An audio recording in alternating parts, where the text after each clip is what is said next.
Part 1, Part 2, Part 3, and Part 4. Now look at Part 1. Part 1. You are going to hear a conversation about renting an apartment. First, you have some time to look at questions 1 to 6.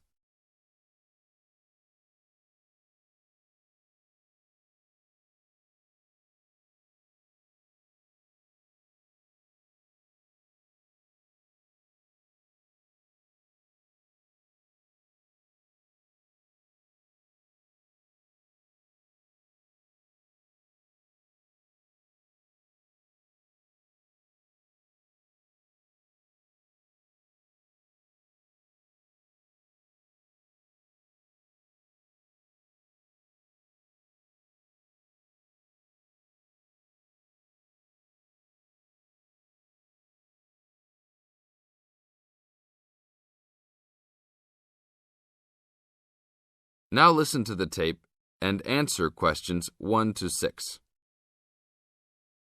How can I help you, sir?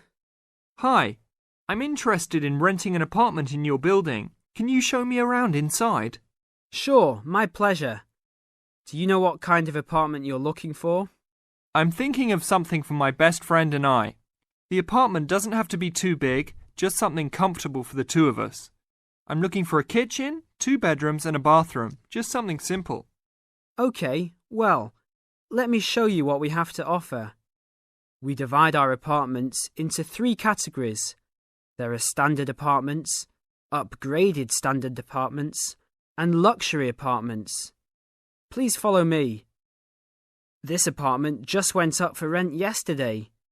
The old tenants moved into a larger one. This apartment is what I call the standard apartment. It's small, but has everything you need. The kitchen comes with a refrigerator, an oven, and a stove. There is 1 bathroom with a shower, but no bathtub. The rooms are a good size, and both have their own closets. The living room has enough space for a couch. We will provide a television for you. These apartments are very popular with students because they're affordable and practical. Right now, we are renting these out for only $1,000 a month. I think this is a little bit on the small side. There's no space for a dining table or even for an extra desk. We will both need room to study. If there are guests over, we hope to be able to have a dining table big enough for at least 4 people. Do you have anything slightly larger? Maybe just an apartment with a bigger living room? Well, let's take a look. Right now, we also have an opening for a luxury apartment. This apartment is larger. It has 3 bedrooms, and all 3 are larger than the last one, and there are 2 bathrooms, and all have bathtubs. The kitchen is also larger, and come with an additional dishwasher and freezer. The living space has plenty of space for a dining room. How much is the rent on these apartments? These are more expensive, usually in the $2,500 range. Don't forget that there is an additional bedroom, so you could find another roommate to lower the cost. I think that's a little bit on the expensive side. We don't really have the time to find another roommate, so it's probably better to stick with the 2-bedroom places. Is there anything between these 2? Come with me. I can show you this apartment right now. But there are people living in it. There are no more of these kinds of apartments available at this moment. But if you decide that you like it, I can put you on the waiting list. And as soon as we have openings, you will be contacted. Sure, let's take a look. This is the upgraded standard apartment. As you can see, it's larger than the other 2-bedroom apartment. There are 2 bedrooms and 2 bathrooms, 1 in each room. The living room comes with a television, but no furniture. The kitchen is around the same size as the other smaller apartment. The basic difference is the additional bathroom and larger living room. These rent for around $1,400.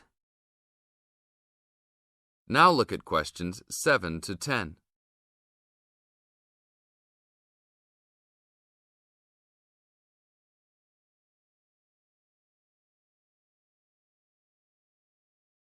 Now listen to the tape and answer questions 7 to 10. Seems like a good deal. Do you know when an apartment like this will be available? That's hard to say. I know these people who live here right now should be graduating soon, so they might be moving out. Well, I guess I'll put my name on the waiting list. Hopefully there'll be an opening as soon as possible. That sounds like a good plan. I will notify you as soon as we have vacancies. You will have to leave us some information and a student identification number. Sure, no problem. My full name is Robert Jack Browning. Could I have your age, please? I'm 38. Your major? I'm studying biology. How about naming some of your hobbies? Fishing, golf, watching movies, and spending time with my family. Sounds like a good life. What is the price range of the apartment you are looking for? Somewhere between $1,000 to $1,500. Your student identification number, please? QS 45890. Could you repeat that? QS 45890. Lastly, could you leave us a phone number? Okay, it's area code 236 580 2287. Thank you very much. I will give you a call as soon as possible. That is the end of part 1. You now have half a minute to check your answers.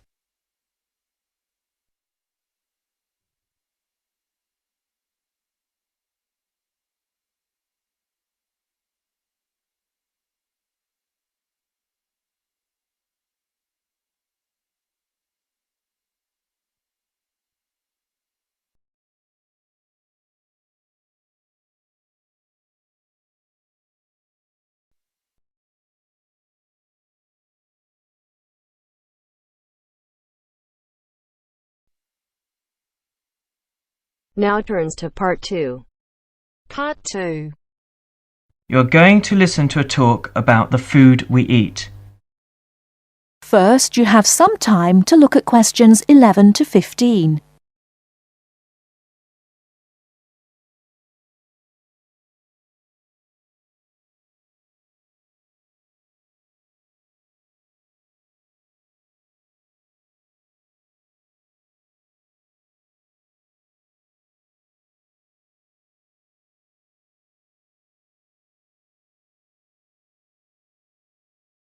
Now, listen carefully and answer questions 11 to 15.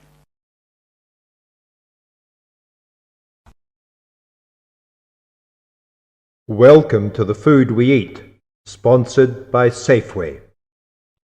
Increasingly, we know more about the effects of our eating habits and lifestyles on our health.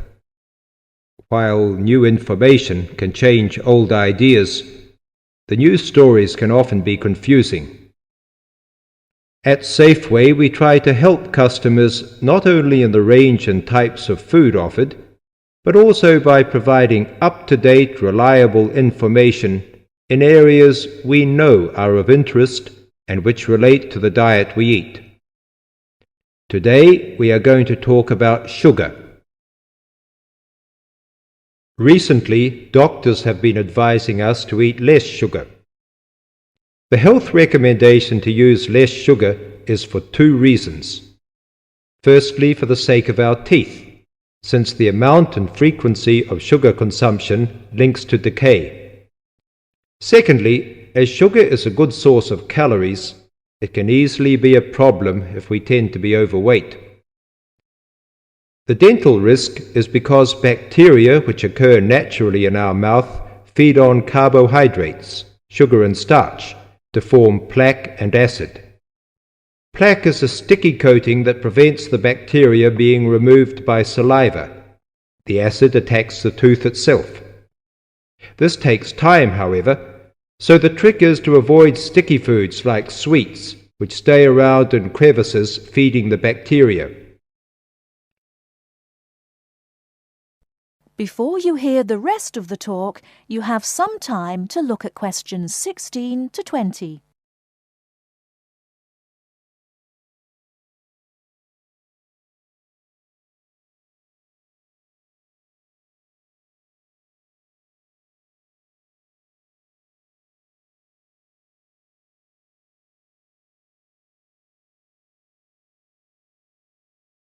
Now listen and answer questions 16 to 20. Regular brushing, preferably with a fluoride toothpaste, helps remove particles and resist acid. The worst thing you can do is nibble sweet things between meals. It puts your teeth under constant attack. A sweet tooth develops gradually, and you might be surprised at how you can steadily unlearn the taste, taking in fewer calories and saving your teeth. Here's some ways. A. Gradually cut down the sugar in tea and coffee till you can stop altogether or switch to sweeteners. B. Choose snacks with a lower sugar content. Fresh fruit, raw vegetables, crackers, milk or low-fat natural yogurt. Remember, some fruits like raisins have lots of sugar. C. Look for reduced sugar alternatives. There are more and more around, from diet drinks to yogurts, even jams and sauces. D. Try gradually to cut back on the sugar you use in cooking, especially in baking. That is the end of part 2. You now have half a minute to check your answers.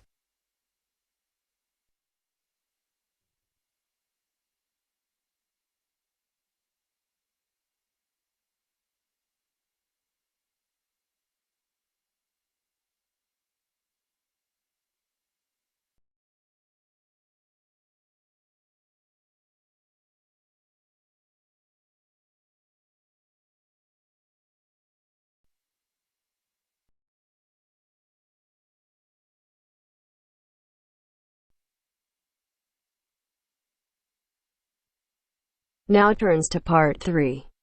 Part 3. You will hear part of a radio program about do-it-yourself house painting. First, you have some time to look at questions 21 to 24.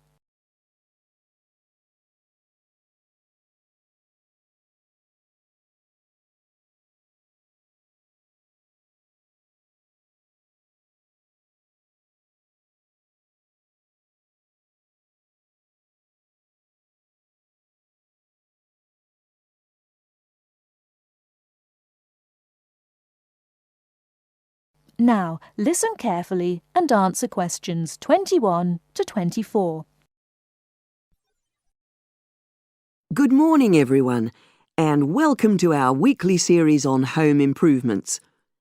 Today's program is about do-it-yourself house painting.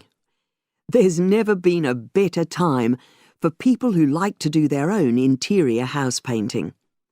Although people still lead very busy lives, thanks to the availability of various new DIY materials, you can now decorate your home in a more efficient and a more environmentally friendly way. In 2009 alone, approximately 53 million litres of the paint that was sold in the UK were left untouched. That's enough to fill 21 Olympic-sized swimming pools. It's easy to overestimate how much paint you'll need to decorate your room if you use guesswork. And if you know exactly how much paint is needed, you avoid unnecessary waste. There are automatic paint calculators available now. Most of the major paint manufacturers provide them. Look on their websites or just Google paint calculator and see what comes up. Then simply measure the circumference and height of the room in metres, enter this into the calculator along with the type of surface you're painting, and it will tell you how many litres of paint you'll need. But if you do end up with leftover paint, you can donate it to an organisation like Community Repaint. They will take the paint from you and redistribute it to local charities and voluntary organisations, so it goes to a good home. You can find more information about Community Repaint on communityrepaint, all one word, .org.uk.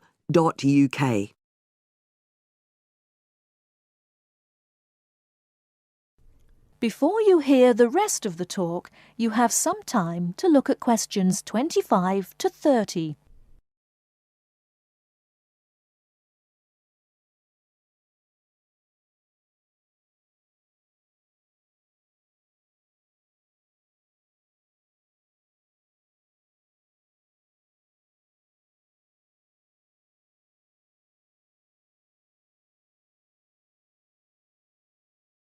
Now listen and answer questions 25 to 30.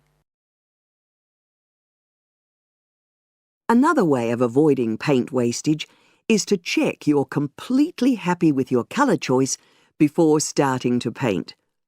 For example, you can get a small sample of the colour you're thinking of using, then paint a board and move it around the room, so you can see how it looks against your furnishings and in different lights. Also, it's always better to buy high-quality paints because you get what you pay for. If you buy cheap paint, you might need to apply 2 or 3 coats to achieve the same coverage that you'd get from 1 coat of a good quality paint. You could also spend a week on a job that could have been done in a day or 2. And consider the environment. Most paint manufacturers now sell water-based paints that don't contain harmful chemicals or give off harmful odours, so get one of these. You can also buy paint that's packaged in recyclable containers. There's a lot more choice than there used to be. You can only do a good job which will last if you prepare the surfaces thoroughly before painting. In fact, in many ways, if you want to do a professional-looking job, this is more important than the painting itself. If there are any cracks or patches of loose plaster, painting over them won't solve the problem. Take the plaster out and fill the holes, allowing enough time for the new plaster to dry. And you won't get a smooth finish if the walls are dusty or greasy. So washing with water isn't enough. Use a solution of decorator's soap and rinse well with warm water afterwards. When you're ready to paint, we suggest you use a medium pile roller for walls and ceilings.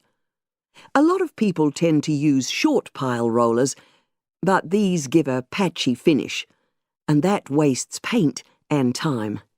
Similarly, long pile rollers can create a thick textured effect, which looks messy. The same goes for brushes. The stronger the bristles, the easier they are to wash and reuse.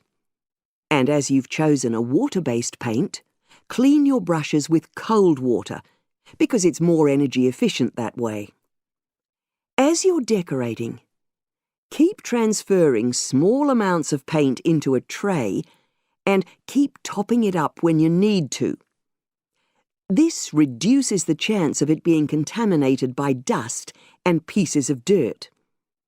And finally, water-based paint doesn't have a lingering smell, so that's not an issue anymore. But it's airflow rather than heat that helps the paint dry quicker. So, to help finish the job in the quickest time, leave your doors and windows open. The faster the paint is dry and the job finished, the quicker you can start enjoying your room. In tomorrow's programme, I'll be giving some advice on... That is the end of section 2. That is the end of part 3. You now have half a minute to check your answers.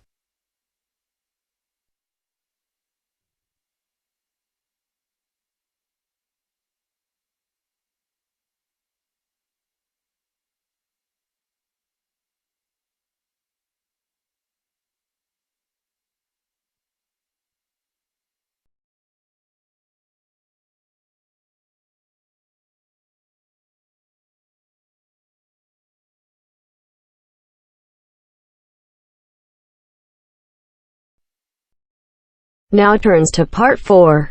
Part 4. you'll hear an introduction about the tutorial courses of the physics school. First, you have some time to look at questions 31 to 40.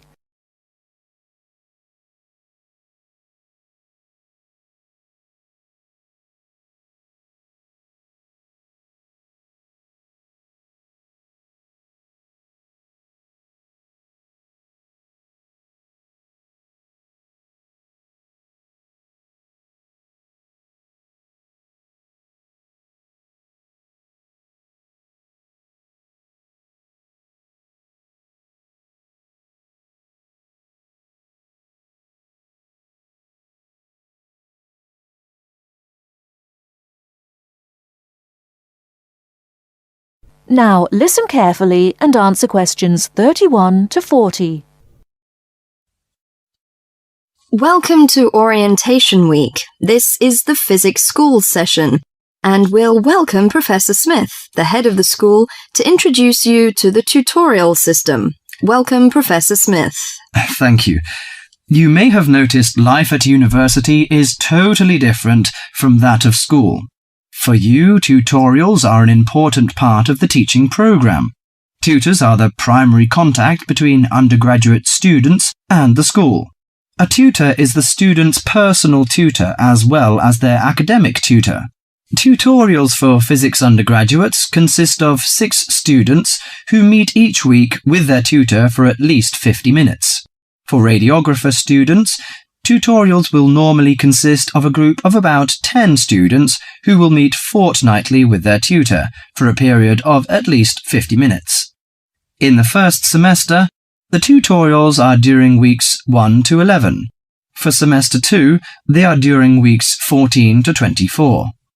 Everybody involved is expected to be present and on time, and the tutor will also be available in week 12 and 25 to discuss problems that arise during revision, but attendance by students is optional. Now I'm going to introduce to you the stages and activities of the tutorials. The induction period is from week 1 to 3. I know that a significant minority of you experience culture shock during your first few months at university, and the important function of this stage is to identify students who are having difficulty integrating into the academic program.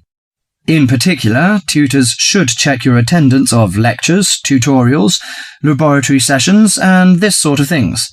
Tutors also help you tackle work in a systematic and effective manner. Stage 2 begins from the 4th week. Some tutorials of this period are to be devoted to discussion or going over the students' lecture notes, but approximately 50% of tutorial time is to be devoted to coursework. You should finish the weekly homework assignments of 2 hours duration with at least 50% involving written work. At least 8 homework assignments during the year should involve answering problems set on coursework. The written work collected by the tutor should be marked within a week of handing in, and generally the assignments should be graded. The 3rd stage starts from week 8 till the 10th. During this period, math and 4 core physics programs are included. The majority of tutorial time should be devoted to work which supports the lecture programs and laboratory work. At least 60% of homework assignments should involve written work. The assignment may involve writing an account of or notes on a specified range of topics. The written work should also be marked and graded. Short oral presentations by students should be included. They are possibly on general physics topics or essays. The last week's personal development planning is a structured and supported process. The primary objective for PDP is to help you to become more independent and confident, self-directed learners, and encourage a positive attitude to learning throughout life. It is undertaken by yourselves to reflect upon their own learning, performance and achievement, and to plan for their personal, educational and career development. Finally, if without evidence of good reason you miss more than 2 sessions during a semester, or if the tutor is not satisfied with your progress, the matter must be immediately referred to the program director, who will normally issue formal warning, verbal and written. This will inform you that your place at university is under threat of withdrawal if no improvement is made. That is the end of part 4. But if I lay down and I play dead and I stay dead, baby, you'll get sick of being the monster out of my head, under my bed. Think you're something out of my nightmares, standing right there. But if I lay down and I play dead and I stay dead, then will you get bored of killing me? Silhouettes of you are like a taunt. Never really know just what you want.